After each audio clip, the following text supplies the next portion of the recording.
Gracias, Dani. Buenísimo, muy amable. Muy bueno verlo a Marten y Gustavo. La verdad que conocer la experiencia de Rob en Neuquén es súper interesante. Pues, son estos temas que desde salud venimos hablando hace mucho tiempo, pero hay un montón de experiencia e inteligencia fuera de la salud y es momento que me parece que vaya viendo estos flujos comunes para que todo esto fluya. A veces está muy, muy buena la experiencia. Bueno, si quieren empiezo con la presentación. Eh, Podés no puedo compartir cuando contar... quieras. Dale, gracias, Dani. Puedo contarles cómo fue esto. El CIPS, que es el Centro de Implementación e Innovación de Políticas de Salud, existe desde hace relativamente poco, es un centro de investigación sobre esto, sobre implementación de políticas de salud. Y en el contexto de la epidemia surgió esta necesidad de generar un modelo predictivo que pueda hablar sobre el flujo y la progresión de las enfermedades, sobre todo de COVID, salió por eso, en la población. Especialmente está diseñado para países latinoamericanos. Este es el equipo general, nuestro director es Rubinstein, que la mayoría lo debe conocer, el ex ministro de Salud, y tiene un equipo muy diverso que está hecho con politólogos, especialistas en economía, epidemiólogos, médicos. La verdad es muy interesante el mix de personas que se pudo juntar para encarar este tipo de proyectos. Y empezó como un proyecto esponsoreado por el Banco Interamericano de Desarrollo en el contexto de lo que es la epidemia. Sabiendo el impacto que estaba teniendo la epidemia, esto empezó más o menos en abril de este año, justo cuando estaba arrancando la epidemia, y estábamos viendo el impacto que tenía, era la epidemia más importante después de la de 1918. La región había estado muy afectada en ese momento, estábamos siguiendo los pasos de Europa, y ahora estamos viendo que esta segunda ola que está pasando en Europa es algo que nos puede pasar a nosotros si se dan las mismas condiciones que se dieron en Europa. Y también veíamos que podíamos ayudar a la toma de decisiones sobre qué políticas implementar. Había una gran dispersión de las diferentes políticas que se pueden implementar y el modelo tenía que ayudar un poco a eso. Y necesitábamos tener este tipo de herramientas que simplifiquen y den facilidad para la toma de decisiones, ¿no? Entonces, un poco con ese contexto hicimos un análisis de todas las políticas que se estaban implementando en toda la región, por ejemplo, ¿no? Esto no es para que se vea, porque por supuesto que no se llega a leer, pero para que se den una idea de la diferente cantidad de cosas que se podían hacer los gobiernos, de decidir si las escuelas están abiertas o cerradas, si los hospitales atienden en persona o no atienden en persona, si se permiten los encuentros en lugares públicos, si se permiten las reuniones familiares. Cada uno tomó decisiones que fueron todas un poco diferentes, lo que hace tan difícil analizar estas cosas, ¿no? Y la parte de medidas de públicas es algo que no está tan registrado. Después tuvimos problemas con los datos de salud, como le vamos a mostrar después. Pero un poco era, en medio de este escenario, ayudar a tomar decisiones más homogéneas y con la mejor calidad de la evidencia disponible, ¿no? Entonces, para eso teníamos que estimar la dinámica de transmisión del COVID y el impacto que tenía la evolución de la enfermedad en la preparación y capacidad de respuesta del sistema de salud en todos los países de Latinoamérica. Y esto en función de distintos escenarios de políticas públicas que cada país puede hacer. Entonces un país podía escribir qué política pública quería implementar y con eso estimar el impacto que podía tomar. Con estas evaluaciones, con estos modelos, el objetivo era facilitar la toma de decisiones para los analistas y los políticos que tenían que tomar esta decisión, como tuvieron que tomar acá en Argentina, de cuánto cerrar, hasta cuándo, por qué y cómo, ¿no? Entonces la idea era construir esta herramienta. Entonces el modelo tenía que responder algunas preguntas básicas, ¿sí? Entonces tenía que responder, por ejemplo, cuántas infecciones nuevas se estiman por día, que esta es la curva, la famosa curva de aplanar la curva, es la cantidad de infecciones diarias. ¿Cuántas muertes va a haber por día? ¿Sí? ¿Para cuándo van a estar estos casos, estos picos, digo, de casos y de muertes? Porque el sistema de salud tiene que estar preparado para poder soportar estos picos tan importantes, ¿no? Y a medida que se van utilizando las camas, ¿cómo se van agotando? ¿En qué momento? Sin necesidad de llegar al pico, yo puedo tener una saturación de recursos mucho antes. Entonces la idea es tener una idea de cuándo se producen esos puntos de saturación. Y después, si yo voy a tomar una decisión política de subir o bajar el nivel de contacto social, ¿no? Una medida de más restricción o de menos restricción, ¿cómo puedo yo estimar el impacto que va a tener eso y cuán beneficioso va a ser y poder combinarlas? Y si logro hacer eso, ¿qué nivel de saturación voy a tener en todos los servicios de salud a lo largo de toda la epidemia? Entonces, para eso utilizamos un modelo que son los tradicionales modelos SEIR, que son los modelos típicos, ¿no?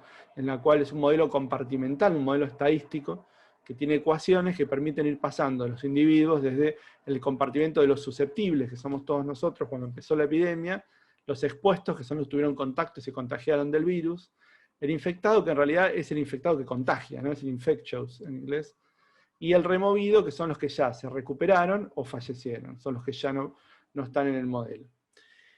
Para esto, este modelo está motorizado por un índice que es el índice de diseminación de la enfermedad, que es el R0, que ustedes lo han escuchado un montón de veces, que es el índice que habla de que hay enfermedades más contagiosas que otras, que tienen un R más alto, que otras que tienen un R más bajo. Y este R0 es propio de cada enfermedad. Pero lo que vimos con el COVID es que este R lo cambiamos al cambiar la conducta de la población.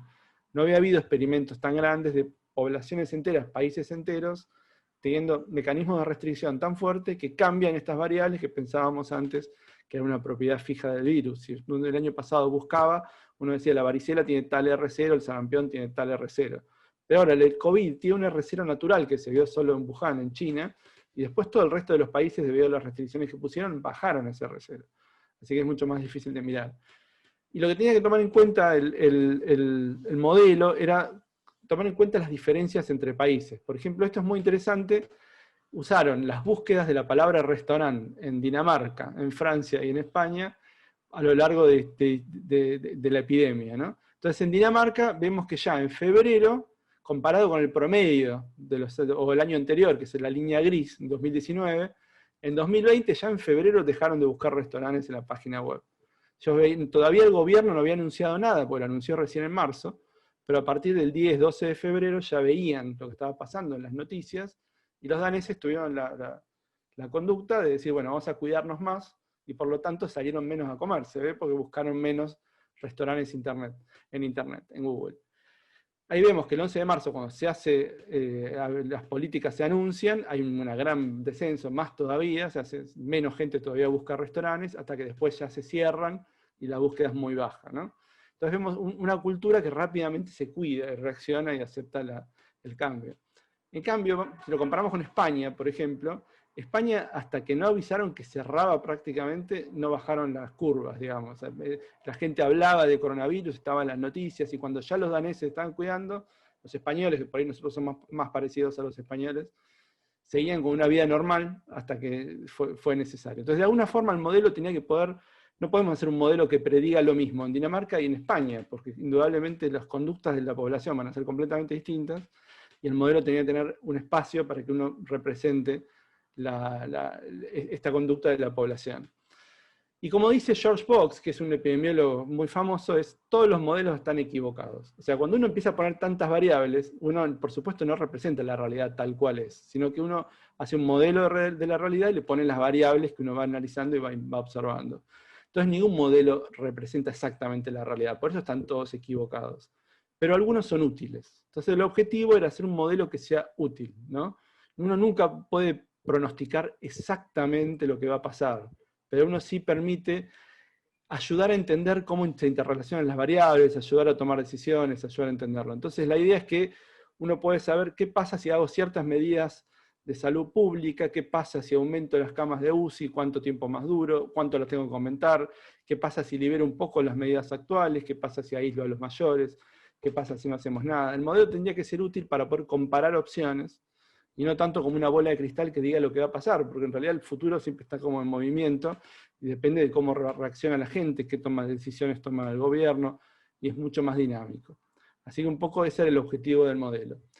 Y ahí entramos en lo que decía un poco Daniel, de la necesidad de estos sistemas de interoperabilidad y disponibilidad de información, porque uno dice, yo tengo modelado todo, ahora quiero construir el modelo para iniciarlo, que se base en lo que está pasando en ese país. El modelo tiene que mostrar la realidad del país hasta hoy, y de hoy en adelante tiene que mostrar un pronóstico de lo que va a pasar.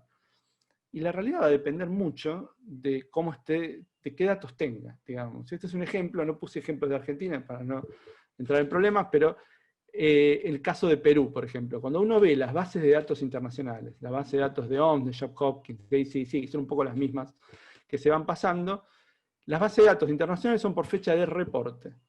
Y le pasó, como le pasó a la provincia de Buenos Aires, como un poquito le pasó a la ciudad también, que se le fueron acumulando los casos, muchos más probablemente, pero en las defunciones en Perú, este es el gráfico, lo que ven atrás en esa línea más finita, con esos dos rascacielos que están ahí, son días que Perú pasó de reportar 100 muertes a reportar 4.500. ¿sí? Esos 2 días.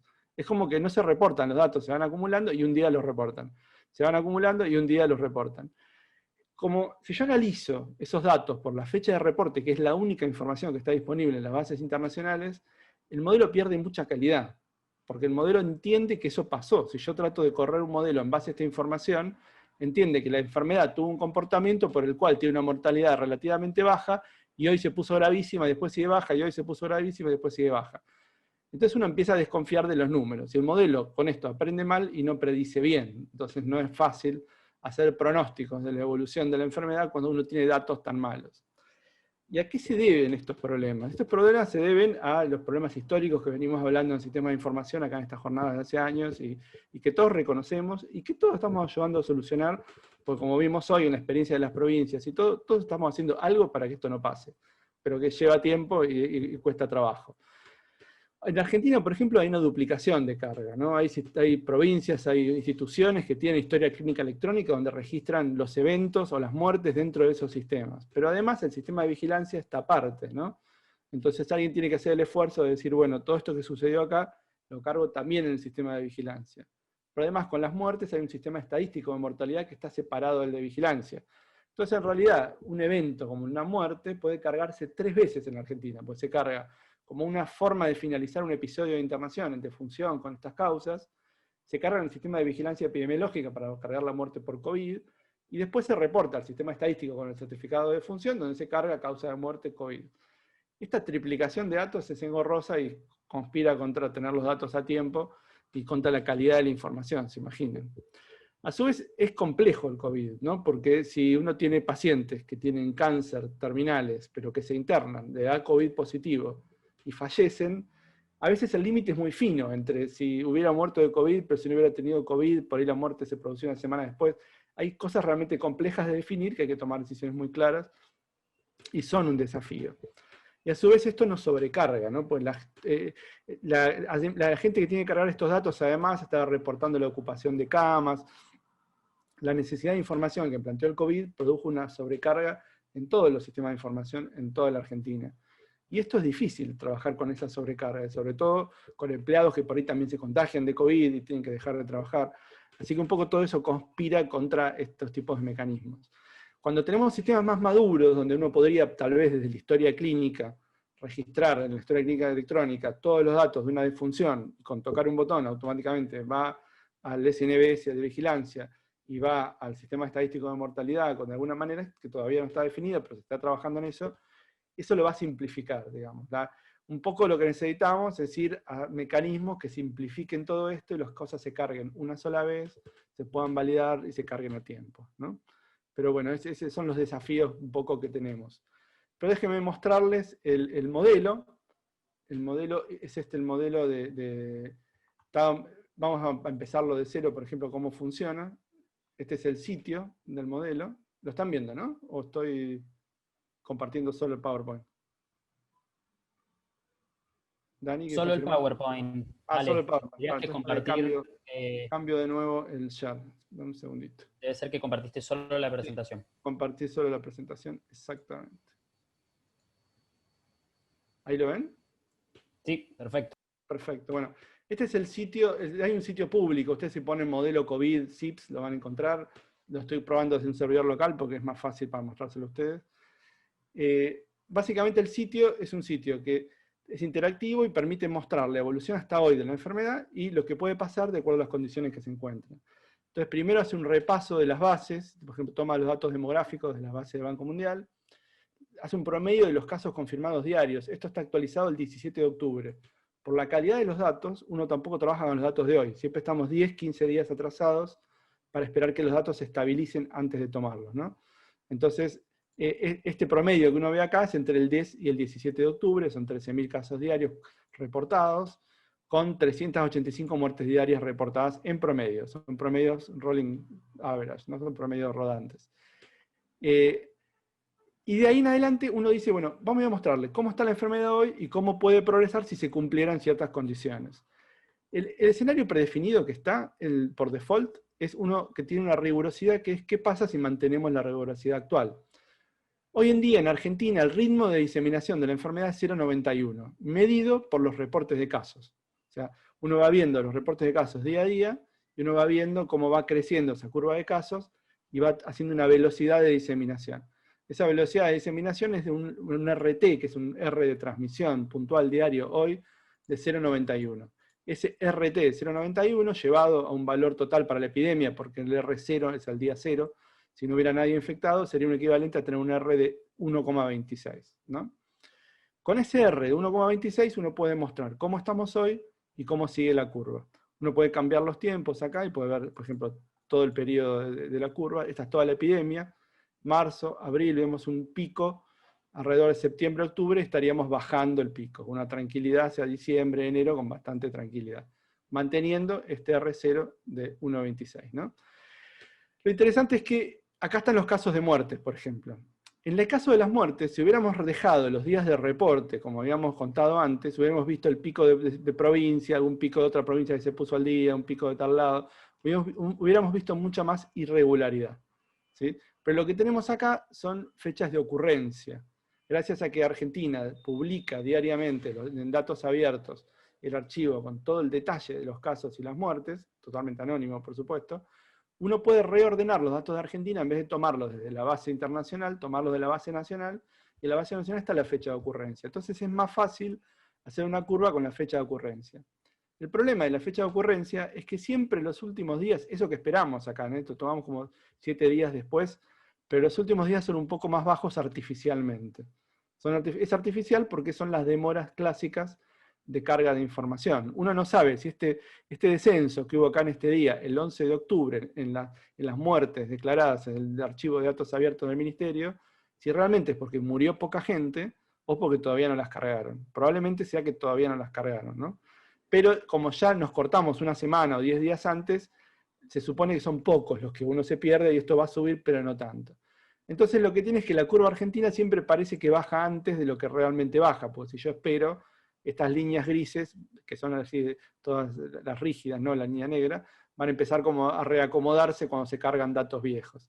Y uno es cuando tiene esas limitaciones, uno hace los modelos, trata de tomar decisiones, pero sin los datos reales cuesta más verlas. Y uno lo que está viendo acá es la cantidad de casos totales. Lo que hace el modelo es cuántos casos hay en toda la población argentina, sin importar cuántos estamos testeando, porque si hay muchos test, vamos a detectar más, y si hay pocos test, vamos a detectar menos. Si tengo un protocolo que dice testeamos a todos los familiares, van a aparecer más casos. Si tengo un protocolo que dice testeamos solo a los familiares que tienen tos, va a aparecer muchos menos casos. Entonces, una forma de saber la cantidad real total de infectados, como muestra acá, es a través de los muertos, ¿no? Si uno dice, si hoy en día, o en este punto del tiempo, había 285 defunciones, pensando que las defunciones se registran mucho mejor que los casos, ¿no? Y uno sabe la letalidad, uno sabe la agresividad de la enfermedad y qué porcentaje de todos los infectados llegan a fallecer, tomado de la bibliografía internacional. Uno puede estimar, para que haya 290, 300 casos a mediados de septiembre, quiere decir que unos días antes, a principios de septiembre, se tienen que haber infectado aproximadamente 100.000 personas, ¿no? Por día. Entonces pasamos que el número detectado en Argentina son 8.000, 9.000, 10.000, pero en realidad los infectados totales día a día serían casi por 10. Y es más o menos lo que se ve en todo el mundo, va entre por 7, por 10 de la cantidad de infectados totales en base a los detectados. Pues muchos son completamente asintomáticos, muchos no llegan al sistema de salud por algún obstáculo, otros evitan el sistema de salud, no quieren ser diagnosticados, pero bueno, siempre los diagnosticados son una parte de ellos. Pero es muy importante entender cuáles son los totales, porque estos modelos epidemiológicos empiezan a bajar cuando va agotándose el stock de susceptibles, ¿no? Lo que determina que la curva baje es la agresividad de la dispersión de la enfermedad, el R0, y el agotamiento de los pacientes susceptibles. Y como muestra el modelo, es este gráfico que representa la ocupación de camas de cuidados intensivos, o ventiladores, o médicos, o enfermeras. Esta línea implica el 70% de todas las camas de cuidados intensivos disponibles en Argentina, ¿sí? Son cerca de 8.000 camas, ese 70%, hay 11.000 camas aproximadamente de cuidados intensivos. Este 70% se asume que el sistema de salud tiene que dar soporte con ese otro 30% a todos los problemas crónicos de la población de siempre, y estas son las cosas nuevas por COVID.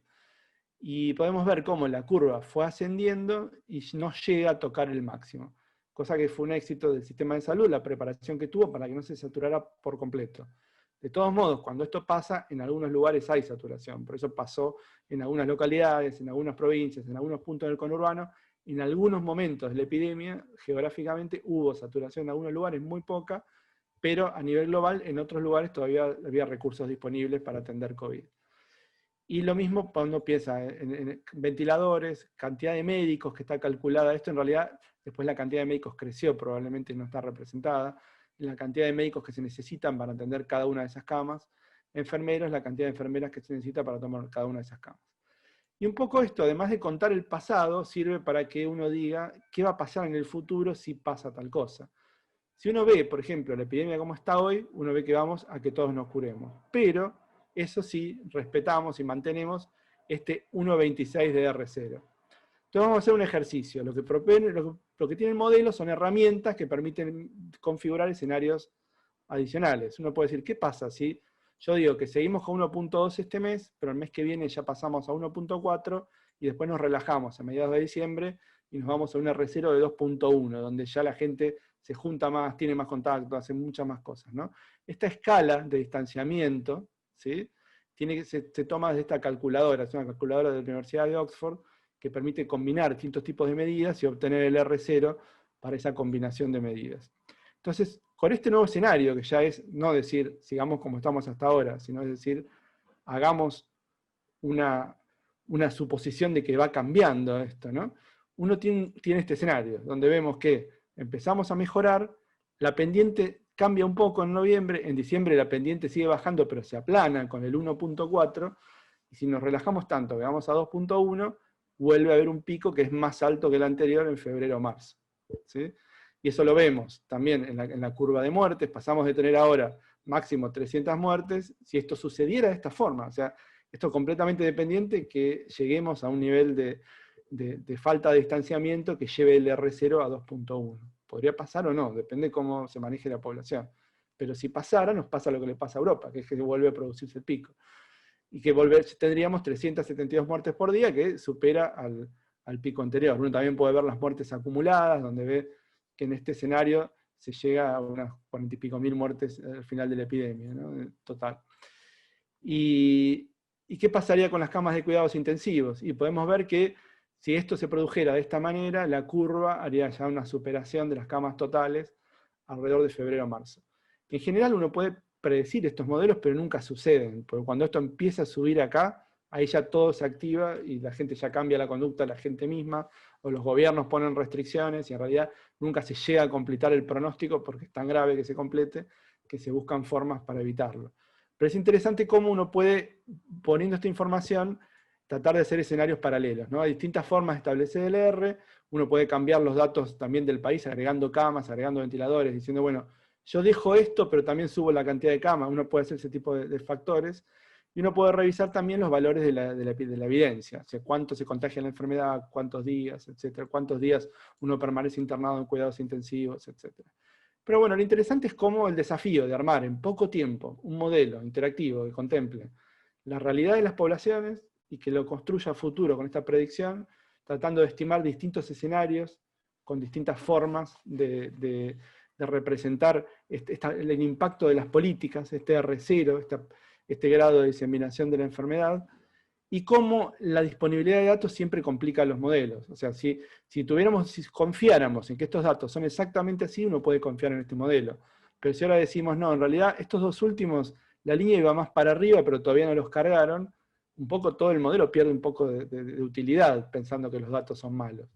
Entonces un poco ahí está el desafío de cómo ir llevando a cabo esto. Así que bueno, un poco era contarles esta experiencia y hablar de lo importante que sigamos todos trabajando en que tengamos información precisa, a tiempo y de calidad para hacer todo esto, ¿no?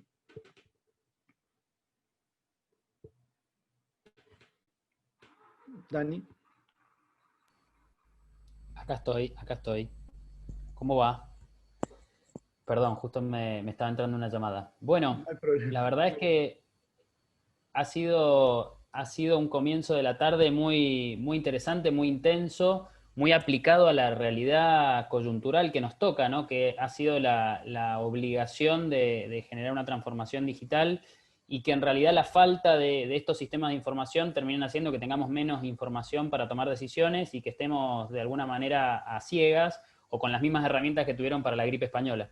Entonces, creo que poder capitalizar herramientas como las que mostró Alejandro, que además están a libre disposición, o sea, no es que uno tiene que comprar o contratar algo, sino que fue una especie de bien público financiado por el BID para que cada país pueda hacer y tomar eso de referencia. Y como también dijo Alejandro, digamos, la epidemiología, las estadísticas y las estimaciones que se hacen son erróneas pero útiles.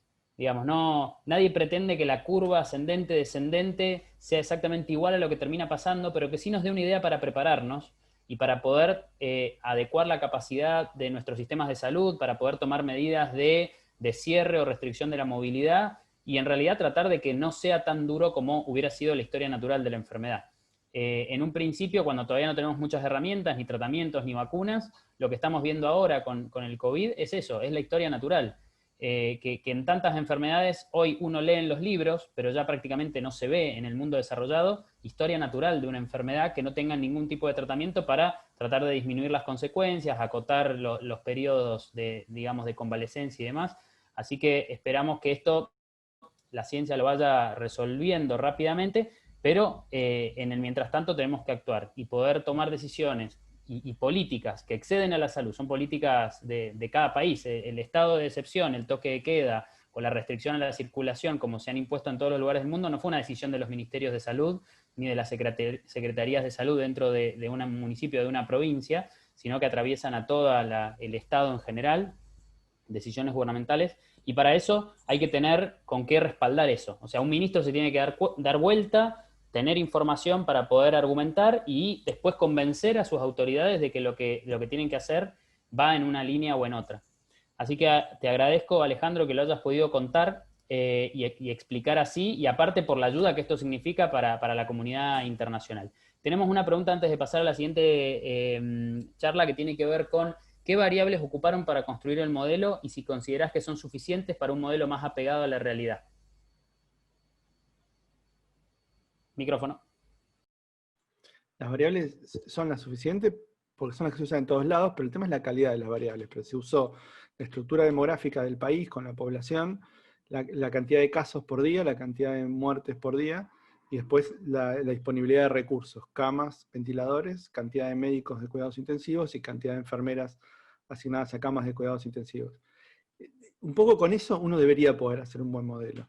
El desafío es encontrar esas variables de buena calidad, es encontrar que los casos diarios son los que realmente ocurren y no están afectados por demoras o problemas, encontrar que la cantidad de camas es la real y no representa camas que por ahí no se pueden usar o están declaradas pero no disponibles, etc. O sea, el desafío siempre es más la calidad que el tipo de la variable.